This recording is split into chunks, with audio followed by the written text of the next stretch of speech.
Good morning friends. আজকে ব্রেকফাস্টে তোমাদের একটা রেসিপি শেয়ার করে দেখাবো। ব্রেকফাস্টের জন্য তোমাদেরকে আজকে আমি পনির পরোটা করে দেখাবো। তো প্রথমেই দেখো, ময়দা আর আটা মিশিয়ে ভালো করে ময়াম দিয়ে একটা ডো বানিয়ে নিয়েছি। ডোটা ভালো করে একটু নরম নরম করেই মাখিয়ে তেল মাখিয়ে রেখে দিলাম কিছুক্ষণ রেস্টের জন্য। এবার পনিরের পুরটা করতে হবে। পনিরের পুরটা করতে গিয়ে একটা মাঝারি সাইজের পেঁয়াজ কুচি কুচি করে নিয়েছি, লঙ্কা কুচি কুচি করে নিয়েছি। এবার 250 গ্রামের মতন পনির নিয়েছি। অতটা আমার লাগবে না, মানে 3 জন মানুষ যেহেতু। ওই 250 আশেপাশ থেকে একটু নয়েজ আসছে, এগুলো তোমরা ইগনোর করো।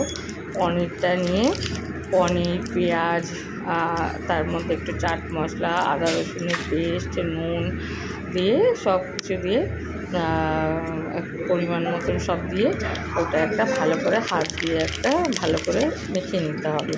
এর মধ্যে ধনে পাতা কুচিও দেওয়া যায়, আজওয়ান দেওয়া যায়। আমি ওগুলো দিয়ে নিই বেশি গরমের মধ্যে। তো ওই সব মিশিয়ে আমি একটা পুর বানিয়ে নিলাম।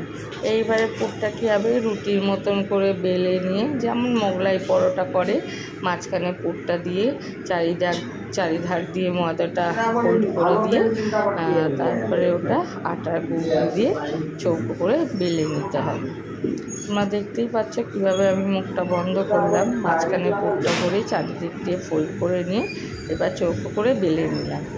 এইবার প্যানে তেল গরম হলে পরে পরোটাটা দিয়ে দিলাম। তারপরে এপিঠ ওপিঠ ভালো করে লাল করে সেঁকে নিয়ে আমি তো আলুর দমের সঙ্গে সার্ভ করলাম। তোমরা এটা আচার, চাটনি, টমেটো সস যে কিছু দিয়ে পরিবেশন করতে পারো।